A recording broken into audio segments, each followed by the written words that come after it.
देता हूं तहरीक इंसाफ की तरफ से ही सिर्फ नहीं, पाकिस्तानियों की तरफ से, क्योंकि जिस तरह का उन्होंने आज डिफेंस अपना कंप्लीट किया है, सुप्रीम कोर्ट के बेंच ने भी तस्लीम किया कि बहुत ज़्यादा सवालों का जवाब देना पड़ेगा अब नवाज शरीफ के वकीलों को। मैं साथ साथ एक और मुबारक देना चाहता हूं, जो मेरे साथ तहरीक इंसाफ के कारकुन निकले थे। ये 7 महीने की स्ट्रगल है, यानी अगर मेरे साथ ना निकलते, तहरीक इंसाफ के जुनूनी नौजवान और हमारी ख्वातीन लोग ना निकलते, तो ये बहुत पहले पनामा का इशू उसी तरह मरना था जिस तरह यहाँ अरबों रुपए की चोरियाँ होती हैं इस मुल्क में और थोड़ी देर के बाद सब भूल जाते हैं, जिस तरह ख्वाजा आसिफ ने कहा कि थोड़ी देर में जी सारे लोग भूल जाते हैं। तो आज जो ये सुप्रीम कोर्ट में हेयरिंग हुई, इसमें सबसे पहले तो एक चीज़ वाज़े हो गई कि तहरीक इंसाफ की तैयारी थी। हमारे वकीलों ने पूरी तरह तैयारी की हुई थी, और जब नून लीग के वकला आए, सलमान भट्ट आए, उनके जो मेन लीड काउंसिल, तो उन्होंने, जजेस ने क्या कहा कि जिस दिन नवाज शरीफ के बच्चों ने मलकियत कबूल की पनामा की कंपनीज की और मेफेयर के फ्लैट्स की, उस दिन के बाद जो बर्डन ऑफ प्रूफ होता है, अब सफाई इन्होंने देनी है। तहरीक इंसाफ के ने जो काम करना था हमने कर दिया है, और हमने कोई अपनी ज़ात के लिए नहीं किया, अपनी कौम के लिए किया है। अब जो सारा बर्डन ऑफ प्रूफ है, अब इन्होंने जवाब देने हैं, और इनसे जजेस भी सवालात करेंगे, हम नहीं करेंगे, सुप्रीम कोर्ट के जजेस करेंगे। तो अब तक क्या तहरीक इंसाफ सामने लेके आई है, मैं ये मुख्तसरन बता दूं कि सबसे पहले तहरीक इंसाफ ने यह साबित किया कि प्राइम मिनिस्टर ने कौम से जब खिताब किया और जब नेशनल असेंबली में उन्होंने एड्रेस किया, झूठ बोला, कौम से भी झूठ बोला, पार्लियामेंटेरियन से भी झूठ बोला। झूठ कैसे बोला? सबसे पहले उन्होंने कहा कि जो भी ये मेफेयर की अपार्टमेंट्स ली गई, ये वो पैसा था जो कि गल्फ स्टील, जो कि दुबई के अंदर इनके वालिद साहब ने सेटअप की थी, 1980 में बेचा, और उससे सब कुछ खरीदा गया। ये जो हमने इनके कागजात से, इनकी डॉक्यूमेंट से साबित किया है कि वहां तो 26 लाख का नुकसान था, तो वहां तो पैसा ही नहीं था। और अभी हमने इनका जवाब देखना है, लेकिन अगर जो हमने इनकी डॉक्यूमेंट से साबित किया ये सच हो गया, तो सारे इनके असासे, किसी भी असासे जो इनके इंग्लैंड में है, जो जद्दे में स्टील मिल है, जो इनके फ्लैट्स हैं, जो हसन नवाज 650 करोड़ रुपए के घर में रहता है,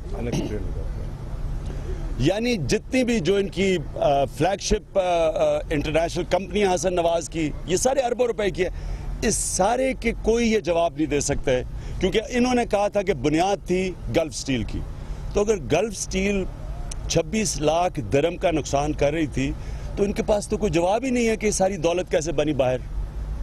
तो सबसे पहले ये सवाल आया। दूसरा कि नवाज शरीफ ने कहा कि ये पैसा दुबई से जद्दा गया और जद्दा से मेफेयर गया, तो अगर पैसा ही नहीं था पहले तो गया कैसे? और अगर ये जद्दा से मेफेयर गया है, तो फिर जो कतरी का लेटर आया वो तो कहता है कि दुबई से कतर गया और कतर से मेफेयर गया, तो तजाद तो यहीं आ गया। ये कैसे एक्सप्लेन करते हैं? और प्राइम मिनिस्टर ने वाज़े तौर पे कहा असेंबली में, मेरे पास सारी डॉक्यूमेंट्स मौजूद हैं। अब पता चला है कि एक डॉक्यूमेंट जो उन्होंने दी है, उससे साबित हो गया कि वो झूठ बोल रहे हैं, कि वो बजाय नफ़े के वो नुकसान में थी गल्फ स्टील। बाकी तो कोई डॉक्यूमेंट दी नहीं, कोई मनी ट्रेल ही नहीं है, किसी को पता ही नहीं कि पैसा किधर से किधर गया। आज जजेस ने भी कमेंट किया कि पैसा कभी कहाँ से घूम के जा रहा था, तो वो खुद ही जो उन्होंने कहा कि मेरे पास सारी डॉक्यूमेंट्स हैं, उसी से साबित हो गया कि इनके पास डॉक्यूमेंट्स थी नहीं, और इनका ख्याल था ही नहीं कि असेंबली में सारा केस जाएगा। फिर जो हमने कोर्ट के सामने आज रखा, मैं वो बता दूं, इन्होंने कहा कि नवाज शरीफ ने कि जो इन्होंने जब जद्दे में स्टील मिल बेची, उससे 2005 में इनके बच्चों ने बिजनेस शुरू की लंदन में। हमने अदालत में बता दिया है कि हसन शरीफ जो 2001 में एक स्टूडेंट थे, 99 में स्टूडेंट थे, 2 साल के बाद 2001 में अरबोपति बन गए हैं, बिजनेस कर रहे हैं, अरबों रुपए की उनकी प्रॉपर्टीज आ गई हैं। किधर से है पैसा ये? अगर 99 में कह रहे हैं कि किराए आता है उनको पाकिस्तान से लंदन की प्रॉपर्टीज के किराया देने के लिए, तो 2 साल के बाद कौन सा जादू किया कि एकदम अरबों रुपए की बिजनेस कर दी, जबकि नवाज शरीफ कह रहे हैं कि 2005 में की। ये भी हमने आज रखा उनके सामने। फिर हमने बताया कि मरियम नवाज कैसे डिपेंडेंट हैं नवाज शरीफ की। 92 से उनकी शादी हुई और इन्होंने कहा कि 92 से डिपेंडेंट ही नहीं है। हमने डिटेल्स में लिखा है कि कैसे ना वो टैक्स देती थी, ना बिजली का बिल देती, ना किराया देती थी, रहती वालिद साहब के साथ ही। खुद सना बुचा के इंटरव्यू में कहती है कि मैं तो अपने वालिद साहब के साथ रहती हूँ। तो किधर से वो किराया देती थी? 35 लाख तो उन्होंने 1 साल में बताया कि उनका एयर ट्रैवल है, जो इनकम से बहुत ज़्यादा। तो इनकम थोड़ी सी 1.5 लाख दिखाई और 35 लाख ट्रैवल, तो किधर से आ रहा था पैसा? हस्बैंड के पास, कैप्टन सफदर के पास तो पैसा ही नहीं था। उन्होंने तो सारी अपनी रिटर्न्स में बताया मेरे पास तो पैसा ही नहीं है। तो ये किधर से आ रहा था पैसा? हमने ये साबित किया। अब देखते हैं कि इनका क्या जवाब आता है कि मरियम नवाज डिपेंडेंट थी या नहीं। फिर जो एक और चीज़ लेके आए हैं कि मियाँ साहब के पास तो कोई पैसा है ही नहीं, वो किराए वालदा के घर में रहते हैं और वो उनकी आमदनी भी नहीं होती। बड़ी मुश्किल से वो 5-6 साल पहले तो 5,000 रुपया टैक्स दिया था। तो 74 करोड़ रुपया 5 साल में हुसैन नवाज उन्हें इंग्लैंड से भेजते हैं। 74 करोड़ रुपया 5 साल में हुसैन नवाज शरीफ को भेजते हैं। किधर? और कोई टैक्स नहीं इसके ऊपर देते। ये पैसा हम इंशाल्लाह हम इनके जवाब की इंतज़ार कर रहे हैं, लेकिन हमारे ख्याल में ये मनी लॉन्ड्रिंग का पैसा था। ये जो इसाक डार का एफिडेविट था, जो बीबीसी की डॉक्यूमेंट्री थी एफिडेविट से पहले, उसमें ये था कि कैसे ये पैसा मनी लॉन्ड्रिंग करके बाहर लेके जाते थे, जो काजी फैमिली थी। हमारे ख्याल में ये मनी लॉन्ड्रिंग ऑपरेशन है। यहाँ से पैसा वहाँ जाता है, उधर से वो ड्राई क्लीन होकर तो फिर वापस आ जाता है। बच्चे इनको गिफ्ट करें 74 करोड़ रुपया 5 साल का। फिर जो सबसे इम्पोर्टेंट चीज़ जो उन्होंने, आपको पता होगा कि कल जो लास्ट टाइम जजेस साहबान ने कहा था कि आपने साबित करना है कि 2006 से आपने कुछ चीज़ें देनी है हमें कि 2006 से पहले कैसे आप बता सकते हैं कि मलकियत मेफेयर की अपार्टमेंट्स की इनकी थी, शरीफ ख़ानदान की। हमने अल तौफीक की जजमेंट दिखाई आज।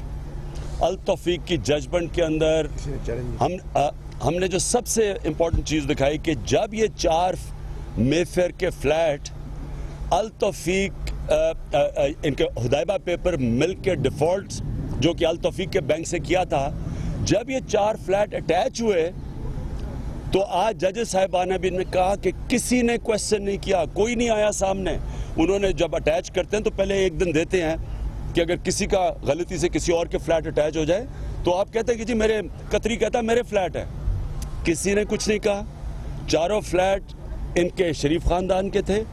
हुदैबा पेपर मिल्क की जो डायरेक्टर थे, मरियम भी थी, हुसैन नवाज भी था, मियाँ शरीफ भी थे, यानी सारा शरीफ ख़ानदान था। स्वाय नवाज शरीफ का निकाल दिया था क्योंकि वो प्राइम मिनिस्टर थे ना तब, तो उनका नाम निकाल दिया था, बच्चों के नाम डाल दिए थे। तो ये जो सेटलमेंट हुई है अल तौफीक के साथ हुदैबा पेपर मिल्क केस में, इनका ख़ानदान डायरेक्टर था, $34 मिलियन वो किधर से आया?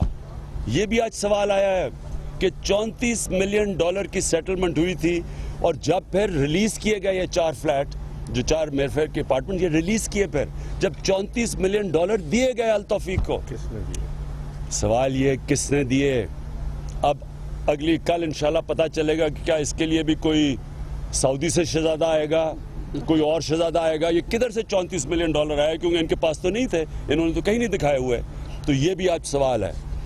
तो मैं ये आखिर में ये कहता हूँ कि जो अब तक प्रोपेगेंडा किया हुआ था कि जनाब इनके पास सबूत नहीं है।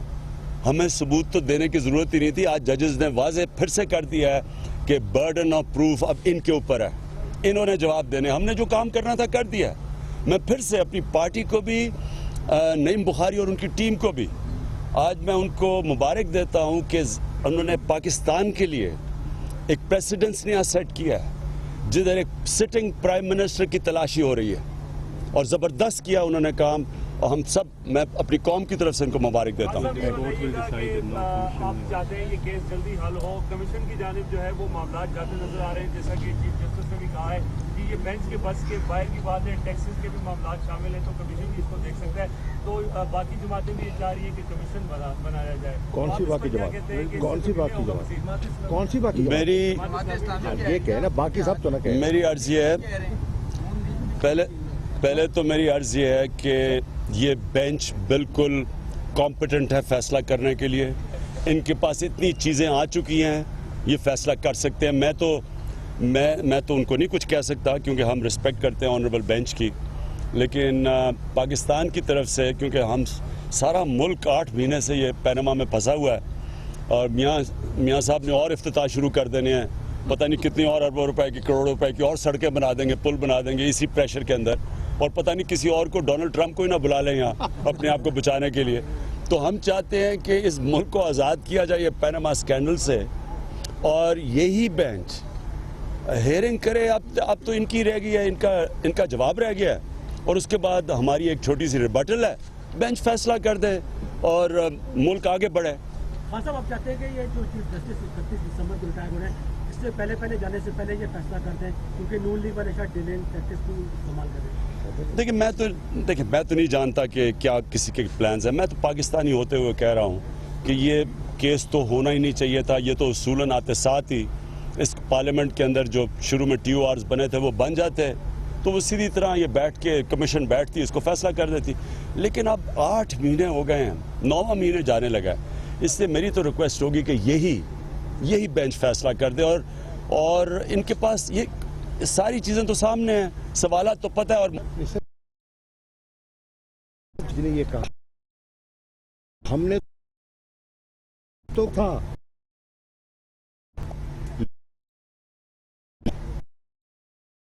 फिर और आज देना कमीशन आपको फैसला होना ये और हम साफ ने किया उस जल्द ये कि अब दी हो आज, देखिए हम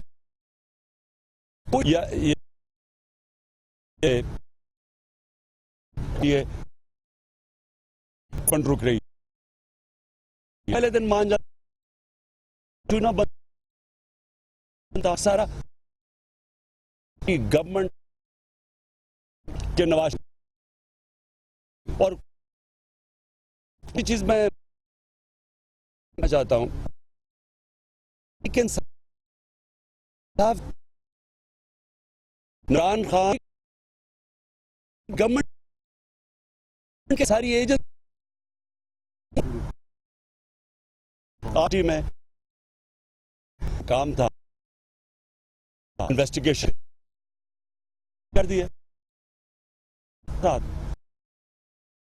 जेन्युइन डेमोक्रेसी और नवाज शरीफ के खानदान का सारी